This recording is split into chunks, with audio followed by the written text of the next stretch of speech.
Hi everyone, today we'll talk about how to fix or how to solve FIFA Mobile doesn't control on your app. To know how to fix or how to solve FIFA Mobile doesn't control, you should just go to settings.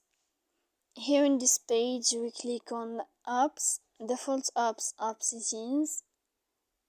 When you'll find this list, you will search about this window of FIFA Mobile. Then in this list of app info, you will click on force stop and you will click OK. Here you will go to click storage. Then we click clear cache, and in the end you can turn off your phone.